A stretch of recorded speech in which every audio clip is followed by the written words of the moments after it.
दलित नाट्य संमेलन औरंगाबाद इथे आपणा सर्वांचं पुन्हा एकदा या सत्रामध्ये मी डॉक्टर मंगेश बनसोड मनपूर्वक स्वागत करतोय.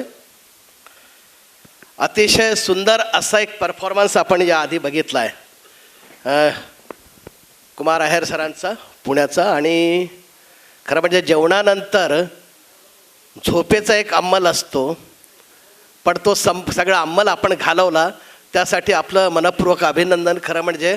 आणि पुन्हा ऑडियन्समध्ये एक नवी ऊर्जा निर्माण केली. त्यामुळं आता असं झालं की सगळ्यांची झोपमोड झालेली आहे, कारण जेवणानंतर जी एक सुस्ती येते ती सुस्ती आपण घालवलेली आहे. आणि म्हणून ही नवी ऊर्जा घेऊन आपण सगळे इथे बसलेलो आहोत. या सत्रामध्ये आम्ही सुप्रसिद्ध अभिनेते, चित्रपट मालिकांचे अभिनेते अशोक लोखंडे यांची मुलाखत घेणार आहोत. असं असतं की माहेरी आल्यानंतर माहेरच्या लोकांना भेटून लोकांना आनंद होतो. मला सासरी आल्यावर सासरच्या लोकांना भेटून आनंद होतो आहे. आणि अशोक लोखंडे यांना आपण सगळे ओळखता आहात. नव्याने ओळख करून द्यायची काही गरज नाही, तरीसुद्धा एक फॉर्मल ओळख म्हणजे अशोक लोखंडे यांचं मूळ गाव पुसद, जिल्हा यवतमाळ. तिथून ते नॅशनल स्कूल ऑफ ड्रामाला गेले. तिथून नॅशनल स्कूल ऑफ ड्रामामधून 1987मध्ये पासआउट झाल्यानंतर 4 वर्ष नॅशनल स्कूल ऑफ ड्रामाच्या रेपर्टरीमध्ये काम करून गेली 30-31 वर्ष मुंबईच्या म्हणजे मायानगरीमध्ये चित्रपट आणि मालिकांमध्ये आंबेडकराईट विचार घेऊन काम करणारा अभिनेता म्हणून ओळख असणारे आमचे अशोक लोखंडे. आणि म्हणूनच तेच औचित्य म्हणून आज अशोक लोखंडेंना आपण या ठिकाणी उद्घाटक म्हणून ते या ठिकाणी आपण आमंत्रित केलं. आणि या ठिकाणी मी आणि प्राध्यापक महेंद्र भवरे त्यांची मुलाखत घेणार आहोत. प्राध्यापक महेंद्र भवरे आपण सगळे ओळखतात. प्राध्यापक महेंद्र भवरे हे स्वतः कवी, समीक्षक आणि आता दलित साहित्याचा एक जो कोश निर्माण केलेला आहे त्यांनी, साहित्य संस्कृती मंडळाचा प्रकल्प आहे त्याचे ते संपादक. अतिशय महत्त्वाचा साहित्य संस्कृती मंडळाचा प्रकल्प आणि कोश त्यांनी निर्माण केला दलित साहित्याचा, आणि फार मोठं ऐतिहासिक काम त्यांनी केलेलं आहे. त्याचे संपादक आहेत प्राध्यापक महेंद्र भवरे. मुंबई विद्यापीठाच्या मराठी विभागातून ते प्राध्यापक म्हणून निवृत्त झाले आहेत. आणि मी स्वतः डॉक्टर मंगेश बनसोड मुंबई विद्यापीठाच्या अकॅडमी ऑफ थिएटर आर्ट्स या विभागामध्ये असोसिएट प्रोफेसर म्हणून काम करतो गेली 17 वर्षापासून. आणि आम्ही सगळेच थिएटरवाले आहोत. तर आज या ठिकाणी या अखिल भारतीय दलित नाट्य संमेलनामध्ये या सत्रामध्ये हा प्रकट मुलाखतीचा कार्यक्रम अशोक लोखंडे अगदी मन मोकळ्या पद्धतीनं या सगळ्या प्रश्नांना आमच्या उत्तरं देतील. हे सगळे प्रश्न जे आहे मी आणि महेंद्र भवरे जरी विचारत असलो तरी हे तुमच्या आमच्या मनातले प्रश्न आहेत. तर मी महेंद्र भवरे यांना विनंती करतो की आपण मुलाखतीला सुरुवात करावी आणि आम्ही अल्टरनेट प्रश्न विचारणार आहोत. थँक्यू. सर्वांना सप्रम जय भीम. अशोक लोखंडे यांचा थोडक्यात परिचय जरी मंगेशनी सांगितलेला असला तरी आम्हाला किंवा आपणा सर्वांना उत्सुकता आहे की नेमकी सुरुवात कुठल्या पर्यावरणातून अशोक लोखंडे इथपर्यंत आले हे माहीत करून घ्यावं, असं त्यांच्या तोंडून ते सगळं वधवून घ्यावं अशी आमची इच्छा आहे. म्हणून मी अशोक लोखंडे यांना असं विचारतो की आपण कोणत्या पर्यावरणातून येऊन नाट्य, चित्रपट आणि मालिकांच्या जगामध्ये प्रवेश केला याबाबत आम्हाला सर्वांनाच जाणून घ्यायचं आहे. आणि त्यामुळं आपली कौटुंबिक पार्श्वभूमी, शालेय जीवन, महाविद्यालयीन जीवन हा सगळा प्रवास कशा पद्धतीचा झाला याबद्दल काय सांगाल? बापरे, प्रश्न खूप मोठा आहे.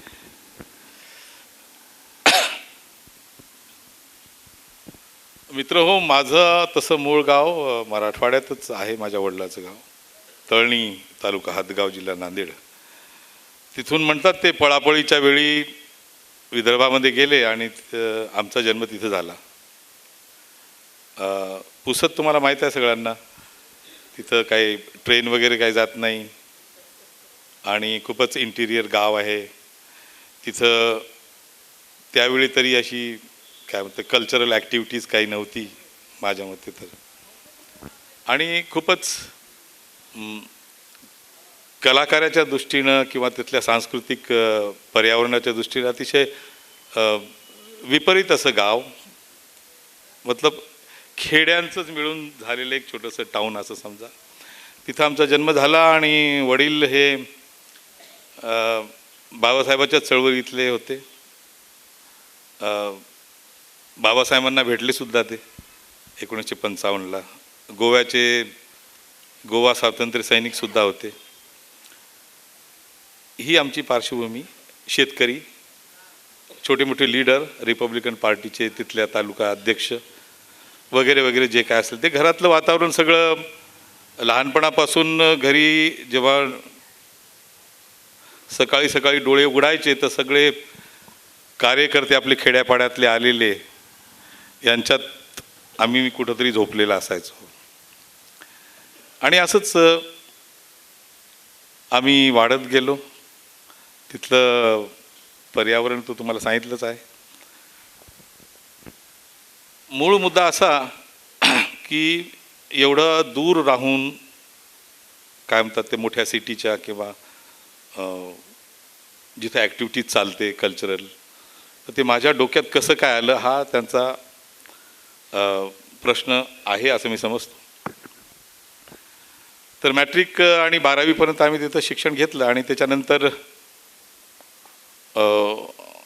इन्स्टिंक्टिव्हली आपल्या मुलात काही व्यक्त करण्याची इच्छा असते, तसंच माझ्यातही होती. आम्ही डान्स करायचो, गाणी म्हणायचो, गणपतीच्या मिरवणुकीत डान्स करायचो. हे काय असते, आपण पूर्ण हिंदू कॅलेंडर पद्धतीनं राहतो तिथं आणि आपल्या आसपासचा परिवेश तसाच असतो. मुळात गोष्ट ही की आपल्याला काहीतरी व्यक्त करायचं असतं. तर मग कुठलंही माध्यम मिळे नका तिथं आपण आपली कला व्यक्त करण्याचा प्रयत्न करतो. तसा मीही केला. वाईट गोड अनुभव आले आणि तसं करत करत एकदा पुसत सोडलं आणि मी नागपूरला गेलो. मध्यंतरी बरंच काही घडलं.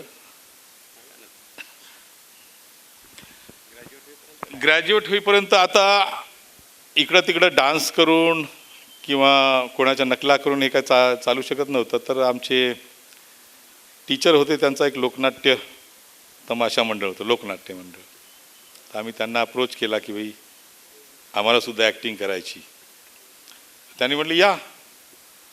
तर त्यांचे लोकनाट्य व्हायचे. त्याच्यामध्ये तमासगीर जे बायका असतात त्यांना ते कॉन्ट्रॅक्टवर आणायचे आणि एक टिपिकल नाटक असतं ना ते, जमीदार असतो, पाटील असतो, नंतर ती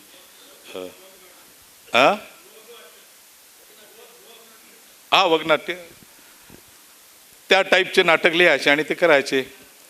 पण आम्हाला कधी चान्सच मिळायचा नाही त्याच्यामध्ये ॲक्टिंग करायचा.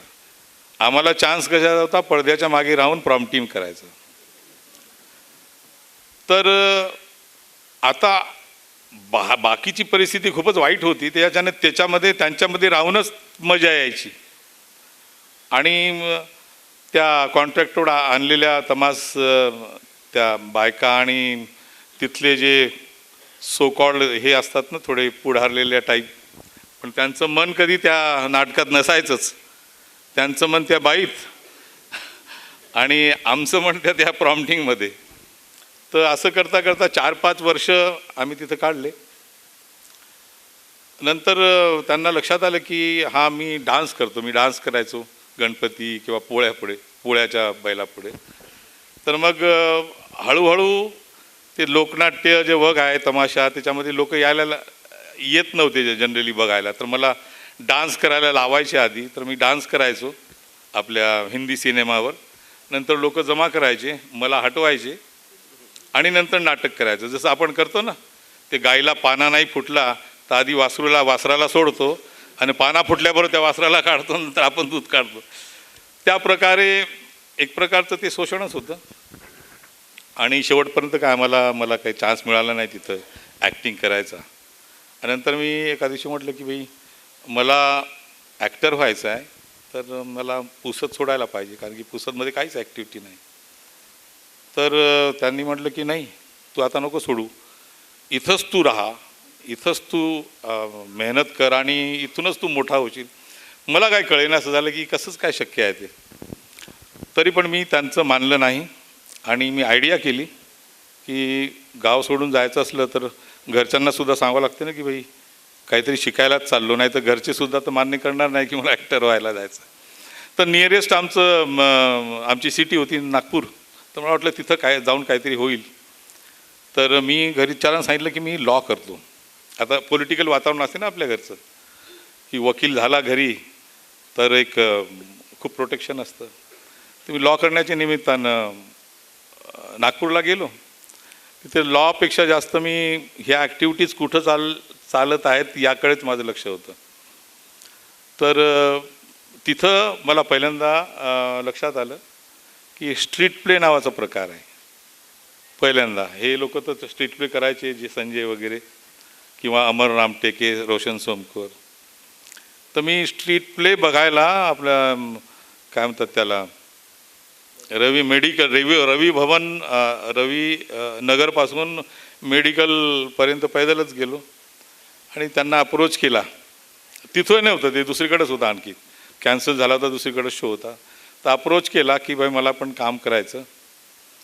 तर त्यांना सांगितलं मी इथे राहतो. 6 महिन्यानंतर ते लोक आले मला शोधत. त्यांचा एक ॲक्टर नव्हता आणि त्यांनी मला त्या स्ट्रीट प्लेमध्ये घेतलं.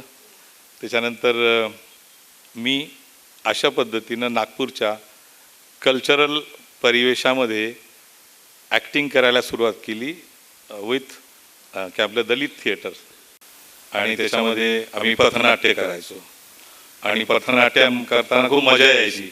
कारण की त्या आपले पथनाट्य तेच आपला विषय नामांतराचा, आपला विषय दलितांचा आणि त्या RSSच्या गळामध्ये जाऊन तिथून आपली मुलं ललकारायची तेव्हा एकदम अंगावर शहारे यायचे. तर माझ्यासाठी ही खूपच नवीन गोष्ट होती आणि मला खूपच मी त्या गोष्टीला तिथे एन्जॉय केला. आणि त्याच्यानंतर मग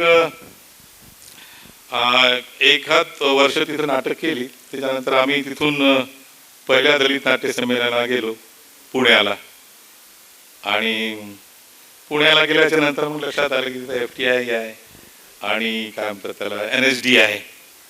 तर तिथं मला FTIची सुजाता सिंग आपली होती,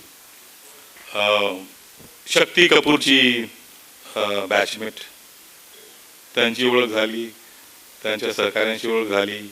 आमचा मित्र कमल वागदरे तो सुद्धा FTI इंटरव्ह्यू दिला होता. तर अशा पद्धतीनं एका छोट्याशा शहरापासून हळूहळू कॉन्टॅक्ट वाढत गेले.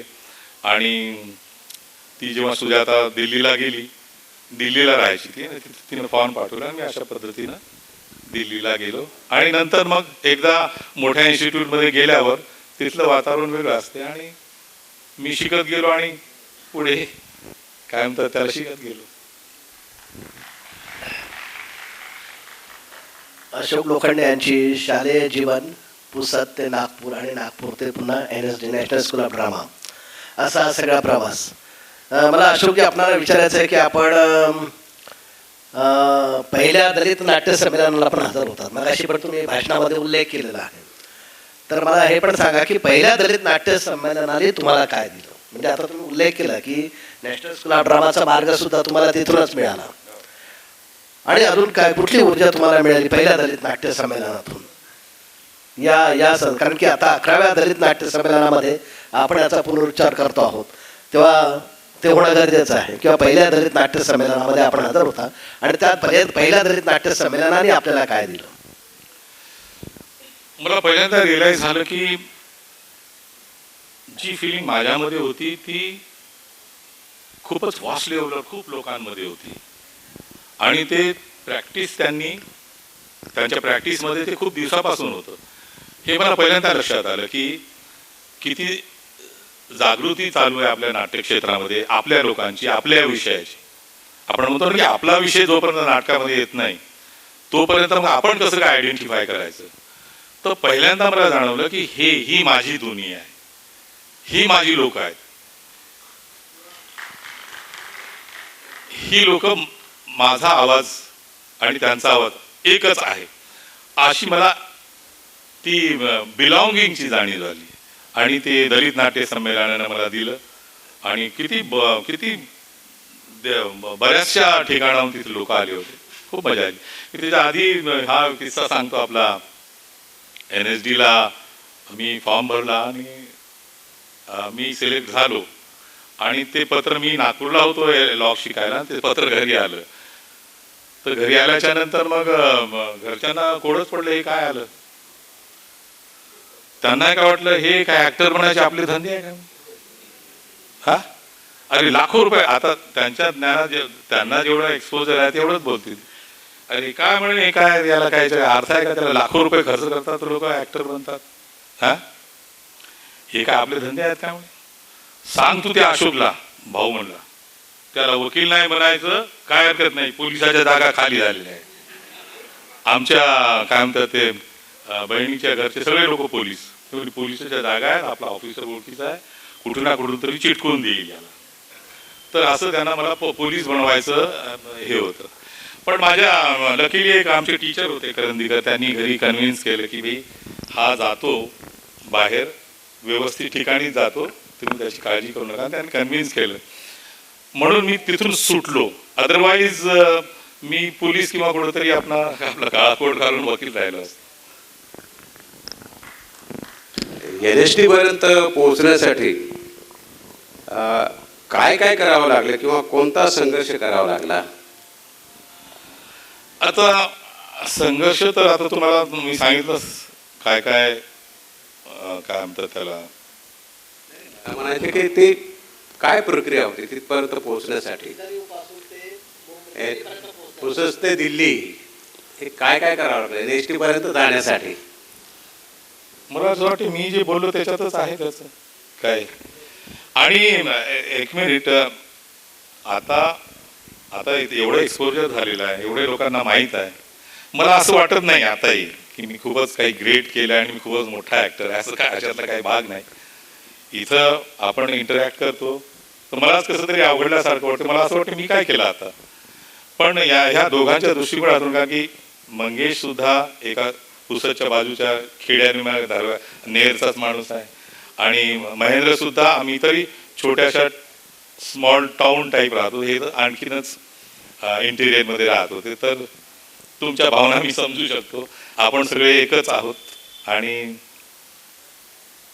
कसा कसा स्ट्रगल यांनी करून आले पुढे, कसा स्ट्रगल महेंद्रनी केला तुम्हाला माहितच आहे. सगळे औरंगाबादचे प्रोडक्ट आहेत आणि इथं आल्यावर मला कळलं की यांना किती काही माहित आहे, यांचे किती किती मित्र आहेत. तर मी पण यांच्यातलाच एक आहे, त्याच्यामध्ये काही विशेष नाही. एक सवाल ऐसा है कि आप यहाँ से जब आपके पास में लेटर आ गया है और उसके बाद में जो आपकी जो प्रोसेस रही है इंटरव्यू की, वहाँ से दिल्ली पहुँचने की, ये सारी बड़ी इंटरेस्टिंग चीज़ें हैं. क्योंकि ट्रेन में जाके जगह नहीं है, रिजर्वेशन नहीं है, नीचे सो के जा रहा है एक आदमी. मुझे लगता है कि ऑडियंस को ये सारी चीज़ें पता होनी चाहिए. 1984 की बात है, इसलिए आपने बताना जरूरी. अच्छा, हाँ, बहुत सारी बातें मैंने इनको बताई थी पहले. जब NSD में सिलेक्शन हुआ तो हमारे पुसद में तो किसी को समझ में नहीं आ रहा था कि चल क्या रहा है. एक वो हमारे जो टीचर थे करंदीकर, उन्होंने बिल्कुल पेपर में छपवाया, वहाँ के लोकल पेपर में, कि ये इसको 400 रुपये की स्कॉलरशिप का मान करिए. ऐसा उन्होंने किया. लेकिन लेटर में एक क्लॉज था कि भाई आपको 1500 रुपये देने पड़ेंगे, 1500 रुपये का बॉन्ड भरना पड़ेगा. तो सबके सामने ये क्या कहते हैं कि मेरे सामने तो बहुत बड़ा मतलब अभिंड बनता अपन त्याला कि 1500 रुपये लाए कहाँ से. तो उस टीचर ने आइडिया दिया कि जाओ आप पूरे शहर को आह्वान करो कि भाई आप यहाँ से मैं जा रहा हूँ और पेपर में तो आया ही है. तो हर जगह हम जाते थे और किसी से 10 रुपये, किसी से 15 रुपये, किसी से 100 रुपये, किसी से 50 रुपये. इन लोगों ने भी काफ़ी हेल्प की. 10-15 कहीं भी किसी ने नाटक किया तो वहाँ पर 50 रुपये मिले, 100 रुपये मिले. उतने में भी देखो, मैं डॉक्टर के पास गया वहाँ पर, तो 50 रुपये देकर बोल रहा है की अशोक तू जा. त्यांना वाटलं काहीतरी ही मोठी गोष्ट आहे उनको भी पूरा पूरा आइडिया नहीं था कि ऐसा लगता है ना कि ये आदमी आगे जाके कुछ बड़ा बनेगा तो कुछ इन्हीं के लिए मुसीबत साबित होगा। तो देते वक्त ही बोल रहा है की तू आपलं वेगळी चूल मांडू नको बरं, वहां से थ्रेट कर रहा है, वो साइकोलॉजिकली थ्रेट कर रहा है। उस समय तो इतना ये था, लेकिन वो अंडरलाइन हो गई मेरी बात, अभी भी जहन में है। तो इस तरह से 1500 रुपए जमाने के लिए हमको कितनी मेहनत करनी पड़ी है, साक्षी लोग है। और एक कोई हमारा कामले नाम का जो है, वो जो इंसॉल्वेंसी बॉन्ड होता है, वो बेचारा अपनी ज़मीन के कागज़ लेके आया और वो बॉन्ड भर के कैसे तो भी 1500 रुपये जमा करके हम गए। सीधा स्ट्रगल की 1500 रुपये, आपका सिलेक्शन होने के बावजूद भी आपके पास इतने भी पैसे नहीं होते, उसके लिए फॉर्चुनेटली आपको अगर लोग मिल गए। ऐसे कितने सारे हमारे बच्चे होंगे जो छोटे छोटे पैसे ना भरने की वजह से सब क्या बोलते हैं महरूम रहते होंगे, उनका काम नहीं होता होगा और छोड़ के पता नहीं क्या क्या बन गए। मेरी क्लास में तो बहुत इंटेलिजेंट लड़के जो है, बहुत ही ब्रिलियंट लड़के, मैं बाद में पता चला कि कोई क्या बोलते हैं ना छोटे छोटे गांव में ग्राम सेवक टाइप जो नौकरी होती है वो कर रहे थे। मुझे बड़ा दुख होता है। तो ऐसा हम सब ने स्ट्रगल किया है और भी करते रहेंगे स्ट्रगल। जर्नी कैसा था पुसद से लेकर दिल्ली तक? तेव्हा काय वाहनाची जास्त हे नव्हती। आज हाँ वो भी है। उस समय तो मैंने ट्रेन देखी भी नहीं थी, और जब इंटरव्यू के लिए गया पहले, तो वो जो थर्ड क्लास में जो पट्ट्या का रहता था ना अपना, ये उसके नीचे त्याच्या खाली असं झोपून मी गेलो होतो दिल्लीला। हा, आणि हे त्यावेळी बिड्या सिगरेट चालायच्या ट्रेनमध्ये, तो वो थोडकं पडलेले त्याच्यामध्ये आतमध्ये झोपलेलो। वहां से जब निकला, दिल्ली स्टेशन उतरा, तो पूरा अपना भुरका टर्क हो गया था। तो उसके बाद जो है मैंने कहा अभी क्या करे क्या, तो बैग जो है ना ऐसी प्लास्टिक की कोई छोटी मोटी बैग जो है वो लेके मैं बाहर निकला। अभी कैसे ढूंढे एनएसडी को, तो वहां पर एक इलाहाबाद बैंक दिखी मुझे। तो इलाहाबाद बैंक में मैं गया, वहां के बाथरूम में गया, वहां पर कपड़े चेंज किए और फिर इंटरव्यू देने गया। और उसके बाद इंटरव्यू देने के बाद तो फिर कैसे तो भी आए। जब सिलेक्शन हुआ तब मेरा एक दोस्त है नितिन, उसने रिजर्वेशन किया था मेरे लिए। अब रिजर्वेशन प्रकार भी हमको पता नहीं, आप तो ट्रेन के शहर के लोग हैं, हम लोगों का रिजर्वेशन भी उस समय पता नहीं था चीज क्या होती है। हम जाके थर्ड क्लास में बैठ जाते थे, बस यही जर्नी है। अभी भी हमारे लोग जो है ना 6 दिसंबर को आते हैं, गरीब लोग, वैसे ही हमारा था। तो मेरे दोस्त ने रिजर्व किया, तो उसने कहा कि तुझे तेरे लिए बर्थ होगा प्रॉपर। तो जैसे नागपुर स्टेशन में गए तो मैंने कहा मेरा बर्थ कहाँ है, तो मेरा बर्थ बीच में था और दोपहर थी। तो जैसे मुझे पता चला कि मेरा बर्थ है, तो मैं कह रहा हूँ कि उठो मेरा बर्थ है भाई, मुझे सोने दो। तो मेरे दोस्त बोले अबे वो 9 बजे के बाद जो है उनको रिक्वेस्ट करके किया जाता। तो ऐसा नॉलेज, इतना भी नॉलेज नहीं रहता था, और कैसे कैसे मतलब पार पाना पड़ता था सिचुएशन को। ते इंटरव्ह्यू वगैरे ह्या सगळ्या प्रक्रिया पार पडताना काय अडथळे आले का? एनएसडी में जाने के बाद बेसिकली वहाँ मुझे पहली बार एहसास हुआ कि जब हम मराठी माहौल में रहते हैं और आपकी जाति सबको पता होती है ऑलरेडी, आपका वो पीछा करती रहती है। आप जहाँ रहते हो कांस्टेंट सारे लोग जो पहचान के होते हैं आपसे प्यार, आपसे बातें तो करते हैं, लेकिन सबकॉन्शियसली उनके जहन में ना जाती रहती है। वहाँ मुझे पहली बार एहसास हुआ, क्योंकि वहाँ तो हिंदी माहौल, पता नहीं कोई सिक्किम से आया, कोई मॉरिशस से आया, कोई बांग्लादेश से आया। मैंने कहा इसको यहाँ को तो मेरी जाति पता नहीं किसी को। तो अगर जाति पता नहीं है तो मैं इक्वल हो गया वहाँ पर, तो इक्वल हो गया तो इक्वली मैं पार्टिसिपेट कर रहा हूँ। वहाँ पर एक श्योरिटी थी, मुझे लग रही थी श्योरिटी कि यहाँ पर मुझे जस्टिस मिलेगा। जो मी 5-6 वर्ष तिथं प्रॉम्प्टिंग करत होतो वैसी वहाँ अवस्था नहीं होगी, क्योंकि आप इक्वली वहाँ पर फाइट कर रहे, इक्वली वहाँ कॉम्पीट कर रहे। तो इक्वली आप में जितना भी टैलेंट है वहाँ पर वो रिजल्ट मिलता था। तो ये सबसे बड़ी खुशी की बात वहाँ होती थी कि मुझे मेन रोल मिलते थे। और हाँ, दूसरी बात, अभी मैं जो हिंदी बोल रहा हूँ वो इसीलिए हिंदी बोल रहा हूँ कि मुझे मराठी से डर लगने लगा था, क्योंकि अपनी तो मराठवाड़ा और अपनी मराठवाड़ा विदर्भ के बीच वाली भाषा है ना हमारी, तो वो भाषा की वजह से आपका डिस्क्रिमिनेट होता है। तो अगर नाटक में भी मैंने एक नाटक में काम करने की कोशिश की, तो आपने कितना भी वो पढ़ा लेकिन वो आपका एक्सेंट तो आ ही जाता है वहाँ पर, तो आप बिल्कुल स्टैंड आउट हो जाते हैं कि ये शायद इस कल्चर का नहीं है, और वो आपको एहसास होता है बार बार बार बार। तो वो आपकी इंस्टिंक्ट को, आपके पोटेंशियल को आर्टिकुलेट करने नहीं देती ये सारी चीज़ें, हर्डल्स बन जाती है। हर्डल शर्यत असते ना विनाकारण। अभी तो नागराज ने बहुत बढ़िया कहा इसके बारे में, मैं तो बहुत पहले से कहता हूँ कि लैंग्वेज का शुद्ध अशुद्ध ही मूर्खपना है। हमको शायद 40 साल पहले कितना फेस करना पड़ता था। एक हमारा मित्र जो है वो बम्बई में स्ट्रगल करने गया था, तो एक बहुत बड़ी मराठी एक्ट्रेस ने उसको बोला, उसने बोला कि मला पण काम करायचं आहे वगैरह, जो भी अपनी लैंग्वेज बोला, तो बोले तुला मराठी येतं का? तो वो कितना उसका डिमोरलाइज हुआ होगा, और वो वहाँ से चला गया। तो ऐसा बहुत ज़्यादा क्या बोलते हैं कि कॉम्प्लेक्सेस आपके ग्रो होते हैं। तो मैं एकदम डर गया था, मैंने कहा मराठी के झंझट में ही नहीं पड़ो। मैंने हिंदी में इतना काम किया कि बाद में आने के बाद लोग मुझे हिंदी समझ लें। अभी भी मराठी के जितने भी लोग हैं प्रस्तावित लोग मुझे हिंदी ही समझते हैं, हिंदी साइडर ही समझते। भले ही मेरा नाम अशोक लोखंडे है, तो मेरे से बात करते हुए हिंदी, अभी मैं हिंदी अचानक बात कर रहा हूँ, तो मेरे से बात करते हुए अचानक हिंदी में बात करना शुरू कर देते सारे। तो ये वहाँ पर मैंने उसकी वजह से मैंने हिंदी लैंग्वेज को ज़्यादा अपनाया। लेकिन उसके बाद ये हुआ कि भाई हिंदी मैंने इतना हिंदी किया, तो फिर मराठी के लोग बोलने लगे, अरे तू तो सारा हिंदी ही करता है, तूने तो मराठी में कुछ किया ही नहीं। तो शायद आपका, तो फिर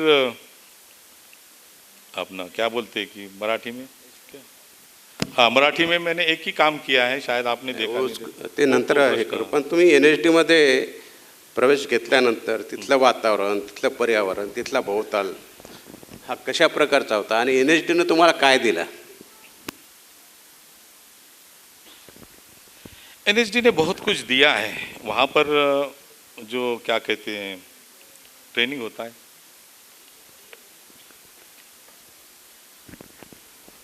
वर्ल्ड लेवल के लोग आते हैं वहाँ पर, आपसे इंटरेक्ट करते हैं। वहाँ पर हर थिएटर के हर एस्पेक्ट को तराशा जाता है और बताया जाता है कि क्या क्या होना चाहिए।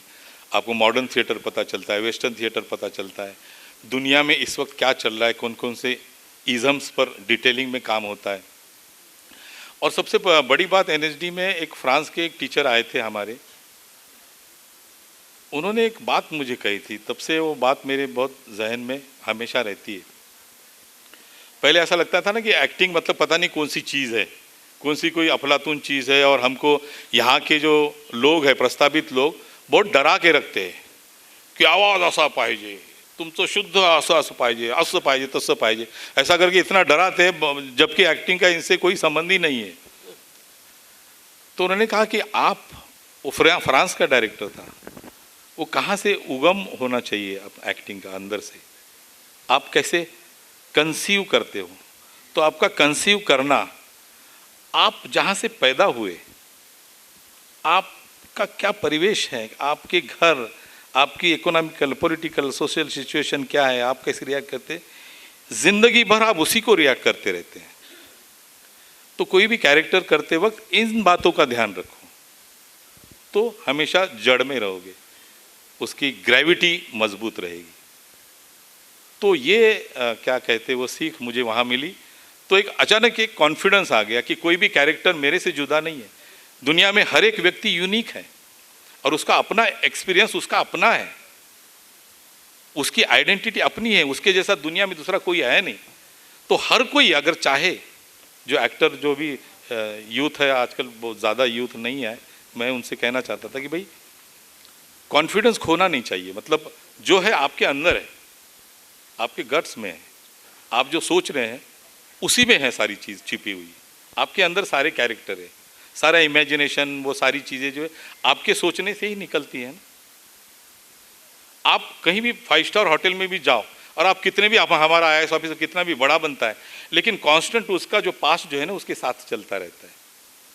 हम कॉमेडी करते हैं, अरे इथं तर बाथरूममध्ये पाणीच नाही, टॉयलेटमध्ये पाणीच नाही, यहाँ तो हर चीज़ जो है ना हम उसी से रिलेट करते हैं।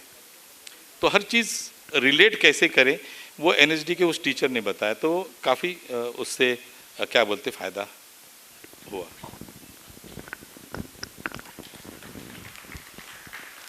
नॅशनल स्कूल ऑफ ड्रामाचं प्रशिक्षण आपण पूर्ण केलं 1984 ते 1987 हे 3 वर्ष नॅशनल स्कूल ऑफ ड्रामामध्ये अशोक लोखंडे शिक्षण घेत होते. त्यांच्यासोबत मला माहीत आहे की इरफान खान का नाम आपने सुना है कि इरफान खान अशोक लोखंडे के बैचमेट थे.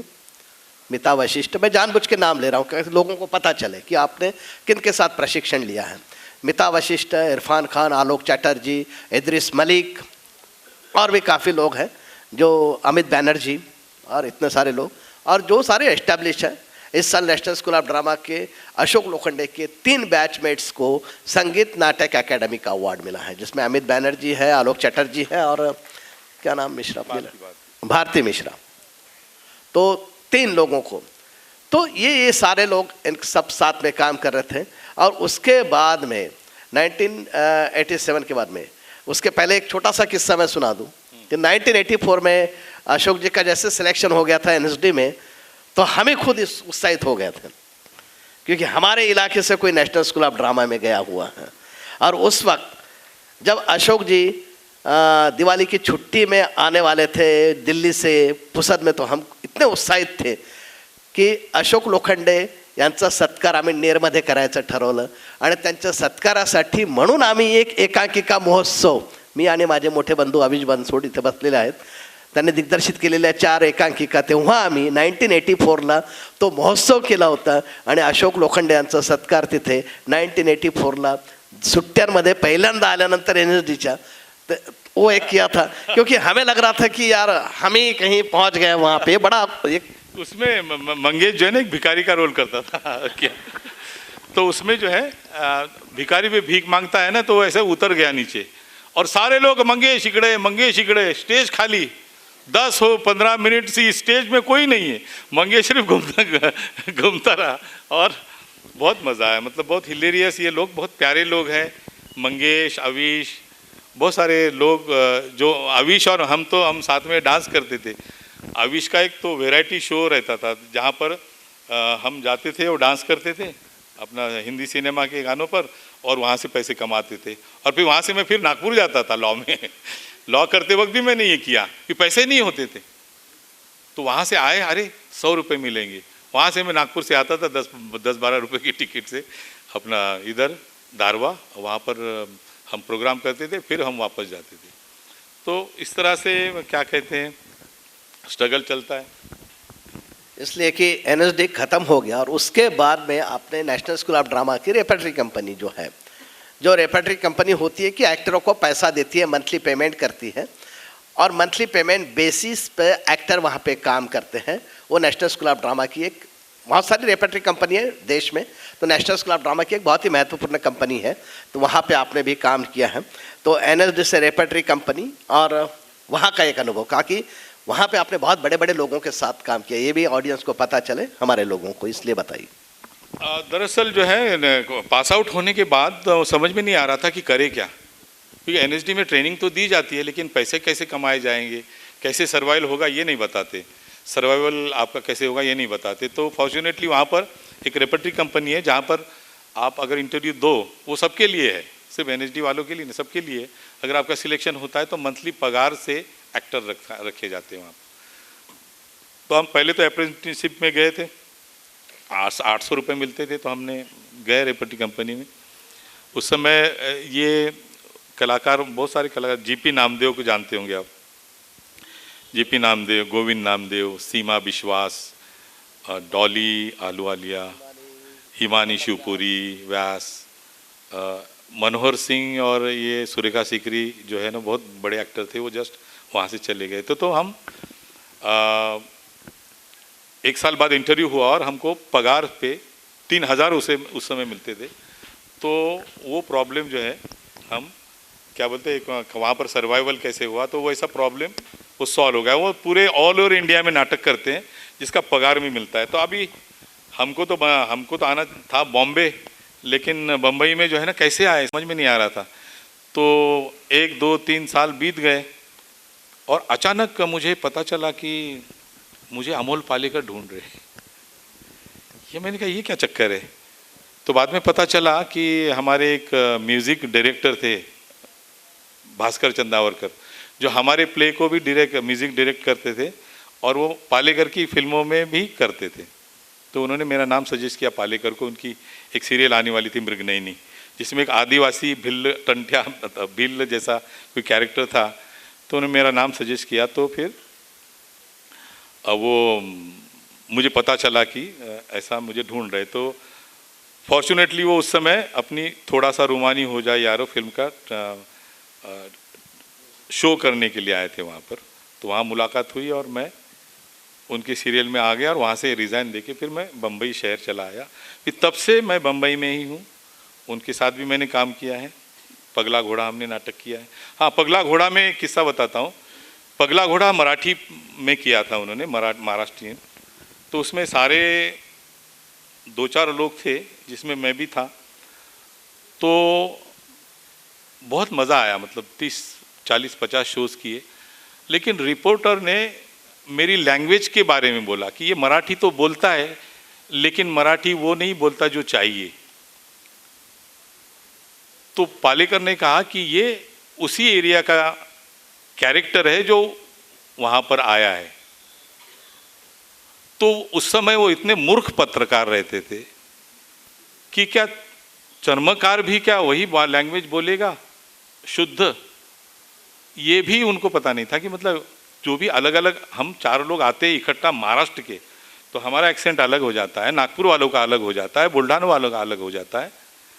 तो इतना भी सेंस नहीं, मतलब लिख के आया कि एक्टिंग तो ठीक है, लेकिन एक्टिंग के बारे में अभी ये बात अगर कहीं आए आपको किसी ने कि आपकी लैंग्वेज ठीक नहीं है, तो आपकी एक्टिंग के बारे में तो कोई सोचेगा ही नहीं। तो एनएसडी में ये भी है कि लैंग्वेज से परे वहाँ पर ऐसे ऐसे प्ले हम करते हैं और वैसे ऐसे एक्सरसाइजेस करते हैं जिसमें लैंग्वेज ही ना हो। एक बार तो एक डायरेक्टर आए थे, तो पता चलता था कि हिंदी हमसे भी अच्छी बोलने वाले रहते थे ना, तो जो हिंदी अच्छी बोलते थे वो उनको मेन रोल मिलता था। तो एक डायरेक्टर थे, उन्होंने कहा कि ये बात गलत है, मतलब इक्वालिटी कैसी स्थापित होती है देखिए। तो उन्होंने कहा कि मैं इम्प्रोवाइजेशन करूँगा कि इंटरनेशनल कोई कॉन्फ्रेंस चल रही है और अलग अलग देशों के लोग आए हैं, किसी को किसी की लैंग्वेज पता नहीं है। हालांकि ये सारे एक्सपेरिमेंट आजकल थिएटर में हो रहे हैं। तो जैसे वो कौन सी फिल्म थी साउथ की, ऐसा बोलता है आदमी, नहीं रे वो अपना ये बाहुबली, उस तरह की लैंग्वेज हम सारे लोग बोल रहे हैं। अब जो एक्सप्रेसिव, जो ज़्यादा आर्टिकुलेट करता है थिएट्रिकली, उसी को सिलेक्ट करेंगे ना। तो उसमें मेरा मेन रोल सिलेक्ट हो गया, मुझे मेन रोल मिल गया। कोई फ्रेंच प्ले था और जो हिंदी के टिपिकल लोग थे ना, जैसे इरफान था, ये सारे हिंदी, इनको नहीं लिया, इनके छोटे छोटे रोल थे और मुझे मेन रोल मिला। तो मतलब वहाँ पर पॉसिबिलिटी मुझे हमेशा लगती थी कि यहाँ पर मुझे जस्टिस मिल सकता है। तो कभी कभी प्रेमानंद गजवी आते थे दिल्ली में किसी काम, तो मैं बोलता था मैं आऊँ क्या, वहाँ जाने के बाद मेरे साथ कितना डिस्क्रिमिनेशन होगा, मराठी में स्पेशली। तो वो मुझे बोलते थे अरे कुछ नहीं, आ जाओ आ जाओ, लेकिन मेरा भय तब तक गया ही नहीं और इसलिए मैंने वो मराठी की तरफ देखा ही नहीं गई, बस हिंदी ही करता रहा और आज तक हिंदी ही कर रहा हूँ। आजवरच्या काळामध्ये आपण अनेक मालिका केल्या आहेत, मग ते मृगनयनीपासून सास असेल, जस्ट मोहब्बत असेल, सोनपरीपासून अलीकडच्या कांटीलालपर्यंत जवळपास 20 मालिका तुम्ही केलेल्या आहेत. सोनपरीमधला तुमचा आलतू अंकल पाहणारी मुलं आज तरुण झालेले आहेत. तर या तरुणांना तुम्ही काय सांगाल, किंवा आमच्या तरुणांना, नवीन पिढीतल्या आमच्या युवकांना तुम्ही काय सांगाल? एक्चुअली उस तरह का जो अरेबियन नाइट्स पर लिया गया था वो सीरियल, मैं तो कीन नहीं था, उत्साही नहीं था वो कैरेक्टर करने में। मुझे लगा कि मेरा करियर शुरू हुआ और मैं जोकर जैसा मैं करूँगा तो कैसे क्या होगा, अच्छा नहीं होगा। तो मैंने I took 2 weeks to accept that role. Role लिया और रोल हिट हो गया। सारी चीज़ें क्या बोलते हैं, अभी भी मुझे जितने भी लोग मिलते हैं 20-25 साल के, उनकी बचपन का जो स्पेस आहे तो बोलते की आमचं लहानपण तुम्ही खूप समृद्ध केलं वगैरे, तो ऐसा बोलते, ऐसा रिएक्शन आता है तो मज़ा आता है, अच्छा है। नाही, आमच्या तरुणांना काय सांगणार, नवीन पिढीला? नवीन पीढ़ीला काय सांगू, सब अभी क्या बोलते सोशल मीडिया के सब क्या बोलते क्या एक्सपर्ट हो गए हैं। कोई भी अपने आप को एक्सप्रेस कर सकता है। कितना फॉर्चुनेट हो आप लोग कि कोई भी रील बना सकता है, कोई एक्टिंग कर सकता है और वो दुनिया देख सकती है। अमेरिका का आदमी भी देख सकता है, लंदन कहीं का भी देख सकता है। तो बस मैं तो यही कहूँगा सारे यूथ को कि बस मेहनत करो और जितना भी आपको ये क्या कहते हैं मीडिया का यूज़ करो, लेकिन अपना कंटेंट मत भूलो। मैं कंटेंट के बारे में आपको बोलना चाहूँगा कि सबसे बढ़िया कंटेंट अपने पास है। हम लोग दलित लोग, अम्बेडकराइट लोग फ्यूचर के क्या बोलते मेन स्ट्रीम है। हमारे जैसा कंटेंट किसी के पास नहीं है। एक बार हमारा एक समष्टि का प्रोग्राम हो रहा था, वहाँ अनुराग भी आया था। अनुराग की फिल्म में मैंने काम किया अपनी रमन राघव 2.0 में। तो वो भी बोला कि ये मुझे दुनिया पता नहीं है। इतना बड़ा डायरेक्टर जो कितना डिटेलिंग में जानता है बहुत सारी चीज़ें, क्या बोलते क्राइम और ये वो, लेकिन ये जो एक्सपेक्ट है हमारा, और हमने जो बाबा साहब ने पूरे इंडिया को डिकोड किया है और वो हमको दे दिया है। सबसे पहले तो प्राशन हमने ही किया, वो हमको ज़्यादा पता है। हमारे बच्चों को और भी ज़्यादा पता होना चाहिए। अभी लड़के ने कहा ना कि बाहर की सारी किताबें जो है ना दिखनी नहीं चाहिए। क्या मतलब था इसका? इसका मतलब यही था कि कंटेंट भरा पड़ा है, आप ले लो कोई भी किताब, किसी भी की किताब ले लो। हमारे एक से एक राइटर पढ़े, एक से एक शॉर्ट स्टोरीज पढ़िए, you can create miracle out of it. इतना ज़बरदस्त कंटेंट अपने पास है। अपनी माओ को पूछो, उनके इतिहास को पूछो, क्या ज़बरदस्त कंटेंट है। और ये कंटेंट सिर्फ इंडिया और महाराष्ट्र के पुरता मर्यादित नहीं है, यूनिवर्सल अपील है उसको, जागतिक उसका रिलेवेंस है। क्योंकि इनह्यूमन हुआ है हमारे साथ, इनह्यूमन हमारे साथ बर्ताव हुआ है, तो वो हमारी बात यूनिवर्सली कनेक्ट होगी, ये विश्वास रखो। अदरवाइज़ अभी जो है ना बड़ा लालच में हम कुछ भी हीरो जैसा करते हैं या शाहरुख खान जैसा करते हैं, फिर अपने दोस्त देखते हैं, फिर उसको लाईक करते हैं, आपके फॉलोअर बढ़ते हैं। ये हमेशा आहे, उसको त्याला बळी पडू नका। ठीक आहे, एंटरटेनमेंटसाठी मुलीला इम्प्रेस करण्यासाठी वगैरे करा, काय हरकत नाही, पण वो कंटेंट जो है वो वेस्ट मत जाने दो। अभी मैंने त्रिभुवन जी से ही बात की है कि ये बहुत रिसर्च उनका बहुत अच्छा है। मैंने कहा कि आप लिखना मत छोड़िए। आपको भले ही लगता होगा कि मैं इतना लिखता हूँ उसका कोई यूज़ ही नहीं होता, नहीं, यूज़ होगा, भविष्य में यूज़ होगा, लोग आएंगे हमारे पास। आज मैं हिंदी में काम करता हूँ, वहाँ पर बड़े बड़े इंटेलिजेंट लोग जो कि अपर कास्ट के हैं, they are very interested in Ambedkarism. वो राजेंद्र गुप्ता, हमारे बहुत सारे NSD के लोग हैं, उनको बहुत जानने की पड़ी है कि ये क्या है, ये कोई ऐसी चीज़ आ जाती है और वो एक सन्न रह जाते हैं कि हाँ ये भी चीज़ है। प्रॉब्लम ये है कि हमको कंटेंट पता है, हमको उसका आर्टिकुलेशन पता नहीं है। तो आर्टिकुलेशन के लिए आपको सीखना पड़ेगा, आपको क्राफ्ट सीखना पड़ेगा, आपको इंस्टीट्यूट में जाना पड़ेगा, आपको मेहनत करनी पड़ेगी बहुत ज़्यादा, और वो अच्छी अच्छी फिल्में देखनी पड़ेगी और ख़ुद को मतलब तराशना पड़ेगा कि कोई भी हमारे अच्छे अच्छे सब्जेक्ट हम जो यूं ही वेस्ट कर देते हैं। मैं देखता हूँ ना एकांकिका में, नाटक में, इतना बड़ा सब्जेक्ट, मैंने कहा ये तो ग्रेट फिल्म हो सकती है इसकी।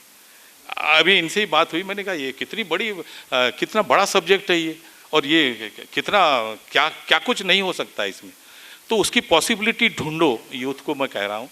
और जो अपने ही राइटर जो है उनको मैं कह रहा हूँ कि बहुत सारी चीज़ें आप दस्तावेज रखो यहाँ पर, क्योंकि भविष्य बहुत उज्जवल है और हमारा ही आने वाला है।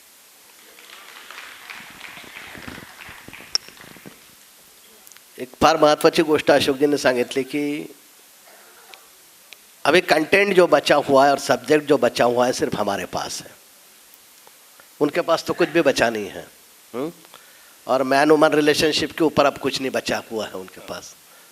बाकी जो भी बचा है सब हमारे पास है। अशोक जी, तुम्हाला एक महत्त्वाचा प्रश्न असा विचारायचा आहे की डॉक्टर बाबासाहेब आंबेडकर या चित्रपटामध्ये तुम्ही दादासाहेब गायकवाडांची भूमिका केली, अत्यंत महत्त्वाची भूमिका केली, पण त्या सिनेमामध्ये दादासाहेब गायकवाडांना संवादच नाही आहेत। असं का झालं असावं? किंवा आणि अजून दुसरा प्रश्न असा की मामुठी डॉक्टर बाबासाहेब आंबेडकरांचा रोल करायचे, त्यांच्यासोबत तुम्ही काम केलेलं आहे, मामुठीसोबतचा पण अनुभव आपण आमच्या दर्शकांसोबत शेअर करावा, एक दादासाहेबांच्या संदर्भात आणि मामुठीच्या संदर्भात। दादासाहेब गायकवाड आपल्याला सगळ्यांना परिचयाचे आहेत। बाबासाहेबांचं त्यांचा काय रिश्ता होता, काय त्यांचे नाते होते, किती किती किती ग्रेट त्यांचं नातं होतं आपल्याला माहीतच आहे। आपण तर ही पण स्टोरी ऐकतो की दादासाहेबांनी बाबासाहेबाला वाचवलं, कुठं त्या विहिरीमध्ये उडी मारली, बाबासाहेबाला पोहता येत किती। मुझे जैसे ही वो रोल मिला, माझी ॲनोटॉमी थोडीशी मिळत होती त्यावेळी आपल्या दादासाहेबांशी, तर मला काय वाटलं बस आता बाबासाहेबांनी मीच। खूपच इनोसंटली मला असं वाटलं, पण बाबासाहेबांचा त्यांचा कॅनव्हास किती मोठा, डायरेक्टरला किती किती प्रॉब्लेम येत असेल की बाबासाहेबांना कुठं पकडू, कुठल्या ह्याच्यात पकडू, ती रेंज लहानपणापासून ते किती शिकले आणि इकडं महू आणि इथं आले, मग इथं शिकले, लंदनला गेले, सयाजीराव के कितना सारा चीज़ और क्या क्या डाले उसमें, रमाबाई, उनके रिश्ते, उनके भाइयों के साथ रिश्ते, क्या बोलते इतने सत्याग्रह, ये कितना सारा चक्कर है। तो इस सारे इसमें दादा साहेब इज बना मतलब एक प्रेजेंस, एक थोड़ा बहुत एक दो बार उनके साथ डायलॉग, तो मैं तो खुद को भाग्यशाली समझता हूँ। भाग्यशाली शब्द पता नहीं आपको अच्छा लगेगा नहीं लगेगा, आप लकी है कि मैं उस फिल्म का पार्ट था। सचमुच मैं बताता हूँ, I envy my father because he touch Ambedkar.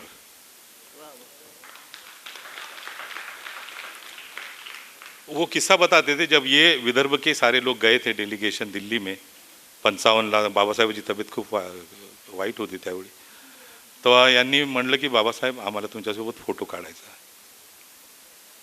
तो फोटो काढायचा सगळेजण असे एका लाईनीमध्ये उभे राहिले आणि माझे वडील सगळ्यात लहान होते, यंग होते, तर त्यांना सांगितलं जा बाबासाहेबाला घेऊन ये। चटकन गेले,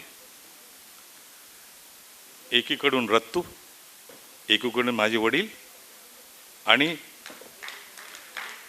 बाबासाहेबाला असं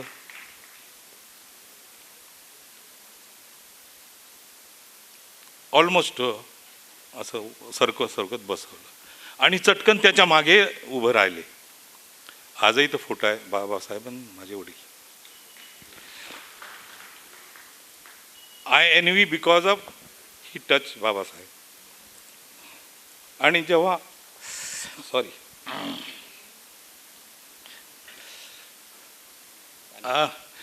जेव्हा ही फिल्म होत होती त्यावेळी मी टाइम मशीन असते ना, टाइम मशीन, त्या टाइम मशीन सारखं त्या वेळेमध्ये गेलो।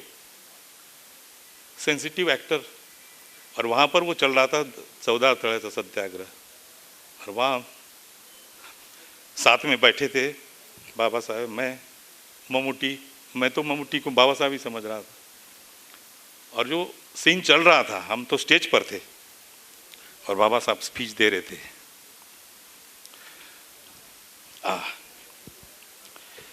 फिर मैंने कहा कि मैंने भी इस जन्म में बाबा साहब को देख लिया है।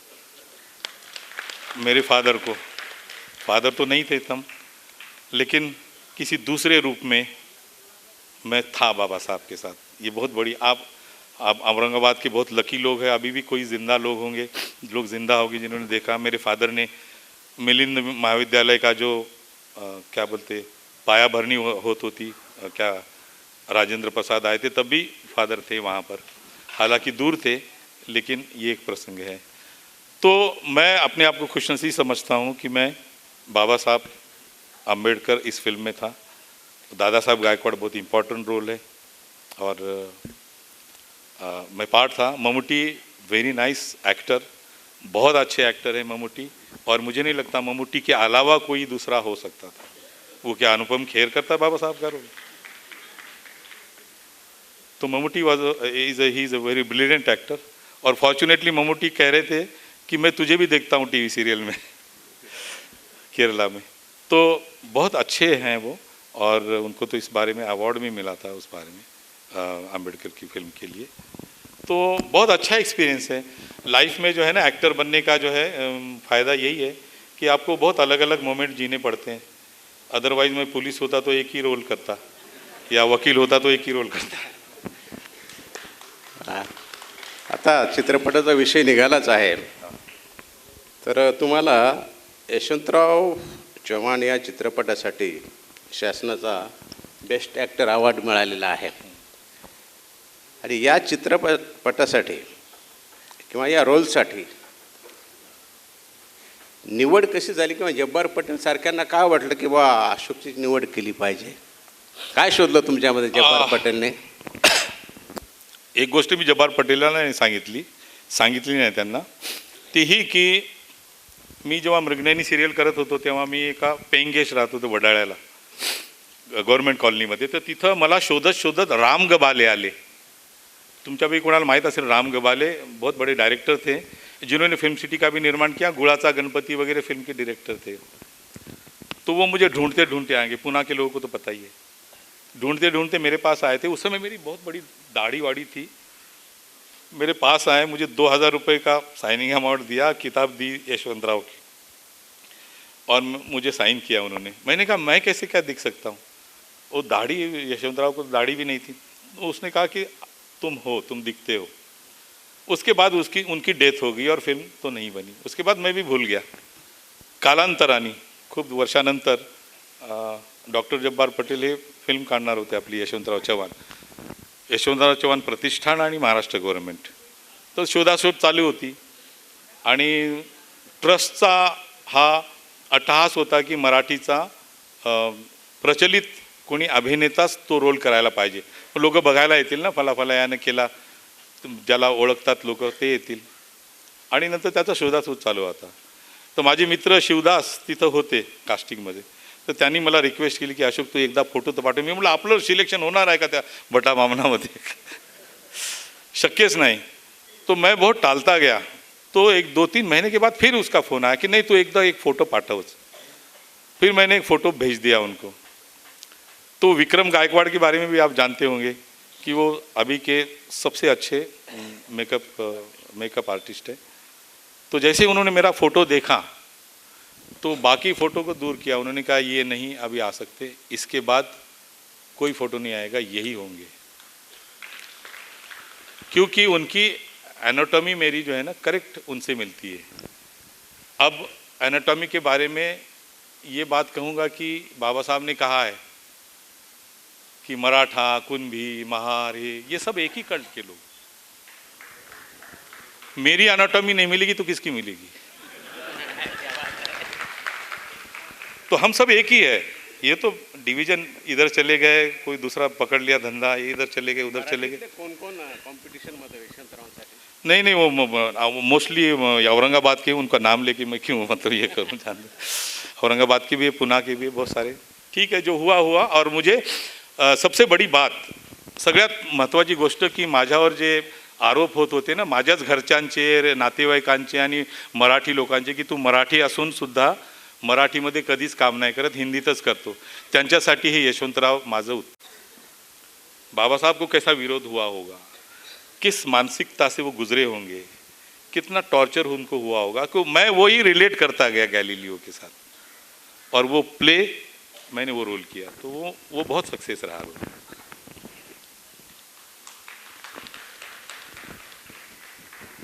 आता एक छोटासा प्रश्न असा विचारतो की अनेकदा या क्षेत्रामध्ये तुमच्या चित्रपटाचे असेल, मालिका असेल, कुठलाही असेल, अपघातानं कोणीतरी चित्रपट किंवा मालिकेच्या क्षेत्रामध्ये येतो आणि तो पुढे ॲक्टर म्हणून प्रस्थापित होतो, तर या गोष्टीकडे तुम्ही कसं पाहता? आता ही कमर्शियल वर्ल्ड आहे, याच्यामध्ये कोणी भाई भतीजावाद होऊ शकते, कोणी येऊ शकते अचानक आणि एकदा आल्यावर त्याला सपोर्ट करणारे भरपूर असतात. असाच एक प्रसंग आहे की आमच्या सिरियलमध्ये एक मुलीचं भांडण झालं आणि तिला काढलं आणि त्याच रात्री दुसरं शूटिंग, नेक्स्ट रात्री दुसरं शूटिंग होतं, तर तिचा सबस्टिट्यूट कोणीतरी दुसरी मुलगी आली होती बाजूला आणि ॲक्शन म्हणायच्या आधी ती पोरगी माझ्या कानात बोलते कि सर, अशोक सर, मुझे एक्टिंग का कुछ भी पता नहीं और ज़िंदगी में पहली बार मैं कैमरा फेस कर रही हूँ, मैं कैसे एक्टिंग करूँ? तो मैं भी शॉक रह गया. तो ऐसा भी होता है, वो थोड़े से आगे बढ़ते हैं, लेकिन अगर उनमें कुछ नहीं है, कंटेंट या ग्रेविटी नहीं है, तो उतना टिक नहीं पाते. तो ऐसे बहुत सारी चीज़ें होती है. जैसे हम बोलते हैं ना कि हीरो के लड़कों को, डायरेक्टर के लड़कों को मिला, ये कमर्शियल अलग दुनिया है, हमारी अपनी अलग दुनिया है. हमें तो उस क्या बोलते क्रांतिकारी जर्नी में, हमारा सामाजिक परिवर्तन की जर्नी वाले हम लोग हैं. मैं तो दोनों तरफ रहता हूँ, उधर भी रहता हूँ, कुछ पैसे कमाता हूँ, कुछ काम करता हूँ और अपने दोस्तों के साथ भी रहता हूँ, दोस्तों के साथ भी काम करता हूँ. आज देखो ना, मैं आपके साथ इंटरैक्ट करते हुए मुझे कितना अच्छा लग रहा है.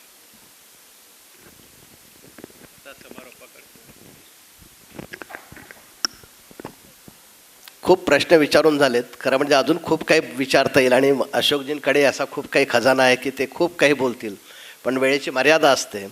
म्हणून क्योंकि बीच में भी आपने हमको भावुक भी कर दिया, मम्मूटी और बाबा साहब का किस्सा सुना के हम सबकी आंखों में पानी भी आ गया था. तो बहुत सारी चीज़ें हैं, बहुत सारी बातें हैं, और पर्सनली आपको तो 2 दिन में बहुत सारे लोग मिलेंगे पर्सनली, तो आप पूछ सकते हैं. और अशोक जी 2 दिन हमारे साथ में हैं यहाँ पे, तो बिल्कुल पर्सनली मिल सकते हैं. और अशोक जी कितने डाउन टू अर्थ है, आपने देखा होगा कि जब हम दोपहर में खाना खा रहे तो नीचे बैठ के उन्होंने हमारे साथ में खाना खाया है. तो वो इतने डाउन टू अर्थ हैं हमारे, यानी इतने बड़े एक्टर होने के बावजूद भी हमें मालूम है, हमारे इतने करीबी दोस्त हैं इसलिए मालूम है वो कि वो कितने डाउन टू अर्थ हैं. लेकिन समय की पाबंदी है, तो बहुत अभी हम बिल्कुल आखिरी के समय में मैं एक ही सवाल पूछूंगा और आखिरी का सवाल रहेगा और हम लोग इस मुलाकात को ख़त्म करेंगे क्योंकि बाकी भी प्रोग्राम होने वाले हैं.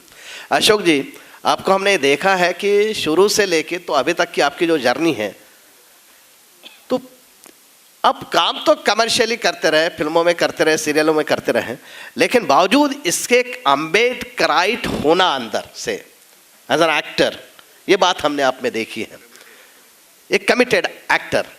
बहुत बार क्या होता है की आपल्याकडे अशी लोक आहेत मराठी इंडस्ट्रीमध्ये, त्यांना सिद्धिविनायकाला जातात, साईबाबाला जातात, सगळं चालतं. कुछ लोग ऐसे होते हैं कि बहुत ही कमिटेड होते हैं कि आप अपना एक विचार लेकर चलते हैं.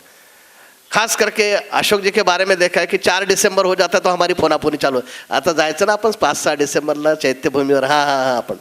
तो ये हमारा चालू, और हर साल हम लोग वहाँ पे, पता नहीं हम लोग जाते हैं वहाँ पे, घूमते हैं 2-4 घंटे रहते, पता नहीं हम लोग करते हैं ये सारी चीज़ें. एक कमिटेड अम्बेडकराइट एक्टर आप हो, अंदर से फीलिंग रखते, आप इंडस्ट्री में मेन स्ट्रीम में काम कर रहे हो, जो सो कॉल्ड मेन स्ट्रीम कहेंगे हम उसको, तो इसमें काम कर रहे हो, तो ये फीलिंग आप बताइए. और एक मैं कहूँगा कि जो भी लोग यहाँ पे आना चाहते हैं, आगे चल के इस इंडस्ट्री में काम करना चाहते हैं, फिल्मों में या सीरियल्स में, नए लड़के, हमारे लड़के खास करके, तो मुझे लगता है कि उन्होंने अपना वजूद रख कर किस तरह से काम करना चाहिए उसके बारे में आप बताइए. ये आखिरी का सवाल है आपके लिए. Thank you. ये मुझे तो बहुत मज़ा आता है बीइंग इन अम्बेडकराइट. जय भीम बोलने में मज़ा आता है.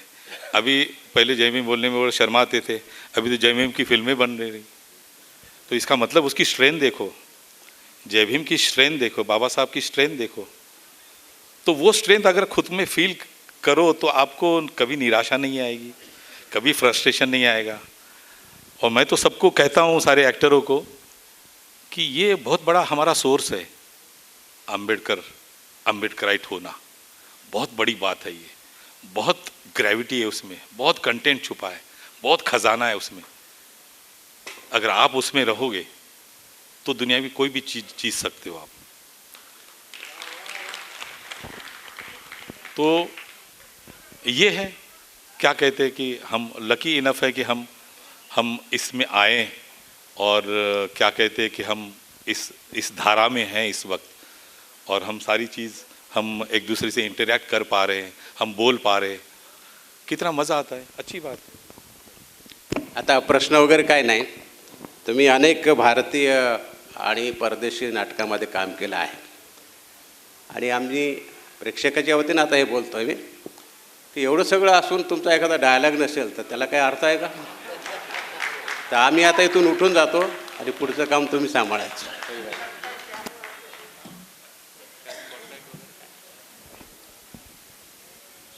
इधर ही बैठे रहो, क्या मैं यहीं से बोलता हूँ. स्पॉटलाईट आहे का?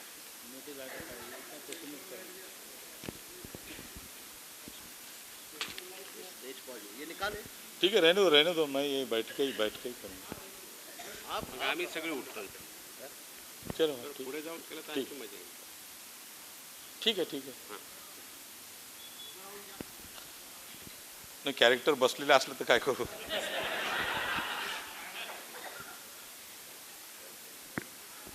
है आया स्पॉट. अच्छा, इसका हमारे मूवमेंट से कोई संबंध नहीं है, क्योंकि मैं हिंदी में ज़्यादा नाटक किए हैं मैंने, और दलित थिएटर के तो पता नहीं, वो हम नारेबाजी करते, उस समय नारेबाजी वाला थिएटर था, स्ट्रीट प्ले, तो वो तो है नहीं. तो एक स्पीच मुझे याद आती है जो हमने की थी NSD में. वो उर्दू मिश्रित हिंदी है, ज़्यादा उर्दू ही है, और शायद आपको कैसा लगेगा मुझे पता नहीं. मंगेश, उसका बैकग्राउंड बताओगे कि कैरेक्टर का कि मैं ही बताऊं? इडिपस का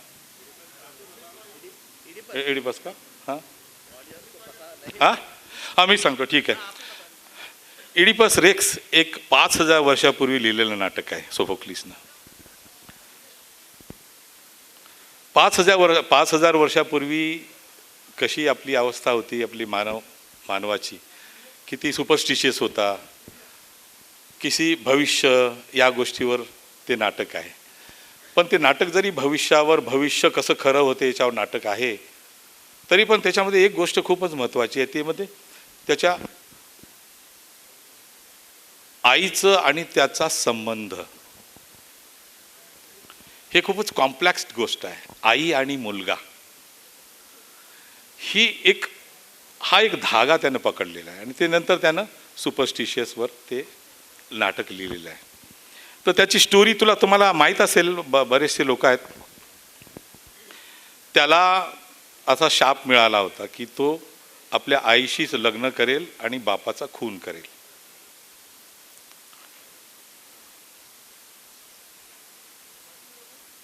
तर ही गोष्ट त्याला जेव्हा ही गोष्ट जेव्हा त्याच्या आई वडिलाला कोणी भविष्यवाला सांगते की हा जो मुलगा पैदा झालेला आहे, हा त्याच्या आईशी लग्न करणार आहे ना बापाचा खून करणार आहे. तर ते बाप तर राजा असतो, तर त्याला म्हणतो नेऊन फेक आणि मारून टाक. तर तो जो शिपाई असतो तो मारून टाकायला नेतो, त्याला दया येते, ते मुलगा तिथं सोडतो आणि वापस येतो. कुठल्या तरी दुसरा गुराखी त्याला घेऊन आपल्या तिसऱ्याच राज्यात जातो, आणि त्या राजाला मूल नसतं, आणि तो राजाला ते मूल नाही म्हणून त्याला देतो, आणि तो मुलगा तिथं वाढतो. कालांतराने या डायलॉगमध्ये येईल तो रेफरन्स, तो कसा परत इकडंच आला, कसा त्यानं त्याच्या बापाला मारलं त्याला माहीत नसताना, आणि कसा याच राज्यात आला आणि आईशी लग्न केलं, असं काहीतरी आहे.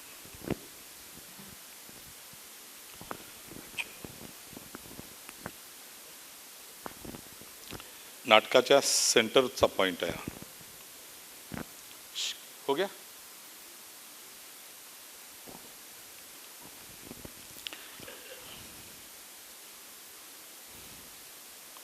आई आहे त्याच्या बाजूला, बापाचा त्यानं खून केलेला आहे, त्याला माहीत नाही त्याच्या बापाचा त्यानं खून केला. आईला माहीत नाही की हा तिचा मुलगा आहे. बापाचा खून केला म्हणून जिकडं तिकडं इन्व्हेस्टिगेशन चालू आहे. म्हणजे आईच्या नवऱ्याचा तो आलेला आहे खून झाल्याच्या नंतर आलेला आहे.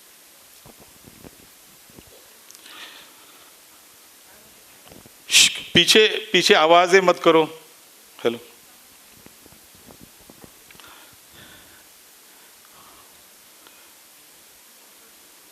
वाकयात की जो कड़ियां मेरे जहन में उभर रही है. एक सेकंड.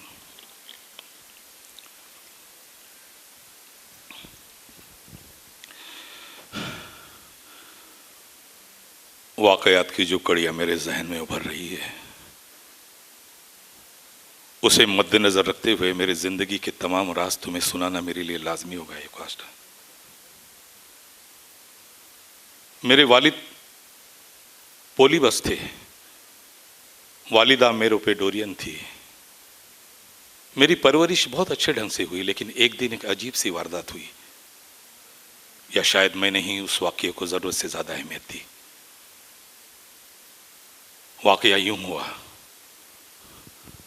एक रोज मैं शगले मैनशी में दोस्तों के साथ मसरूफ था. शराब के नशे में धुत एक दोस्त ने मुझसे कहा, तुम अपने बाप के बेटे नहीं. इस बात से मेरे दिल को सदमा पहुंचा, फिर भी मैं बर्दाश्त कर गया.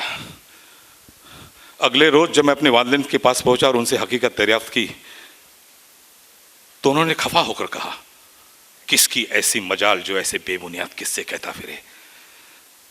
मेरे दिल को कदरे सुकून नसीब हुआ. फिर भी एक खलिश सी दिल में बाकी रह गई, और ये बात जंगल की आग की तरह फैल गई. मैं सच कह रहा हूं योकास्टा. जब मैं उस जगह पहुंचा जहां 3 रास्ते मिलते हैं, मैंने एक सरदार को देखा जिसके पीछे एक घोड़ा गाड़ी थी, जिसमें उसी शक्लो शबात का इंसान बैठा था जिसका जिक्र तुमने अभी भी किया. रहनुमा ने बहुत बदतमीजी से मुझे रास्ता छोड़ने के लिए कहा, और उसके मालिक ने भी बहुत तौहीन आमेज अल्फाज इस्तेमाल किए. गाड़ीवान ने मुझे एक तरफ धकेला, मैंने गुस्से में उसे मार गिराया. उसका बूढ़ा मालिक पैनी नजरों से मुझे घूरता रहा, और जब मैं उसके पास से गुजरा, उसने गाड़ीवान से हथियार लेकर मुझ पर वार किया, लेकिन उसके पहले मैंने डंडे का एक भरपूर हाथ उसे दे मारा. वो बेजान होकर सर के बल गाड़ी के बाहर आ गिरा. गुस्से की शिद्दत से मैंने उसके बाकी साथियों को भी मौत के घाट उतार दिया.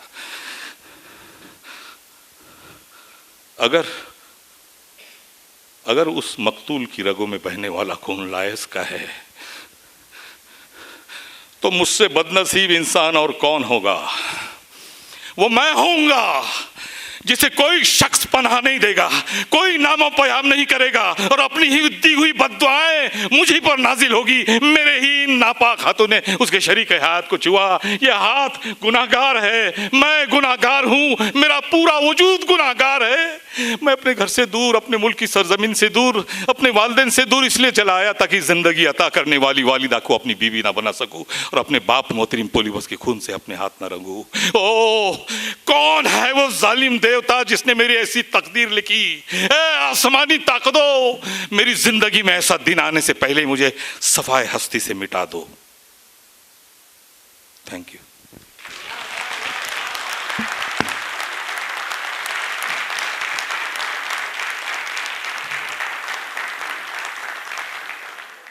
विनंती करतो की त्यांनी लोखंडे सरांचा सत्कार.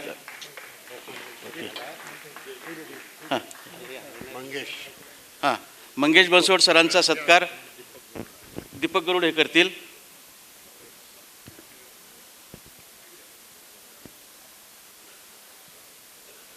भवरे सरांचा सत्कार ॲडव्होकेट भगत करतील.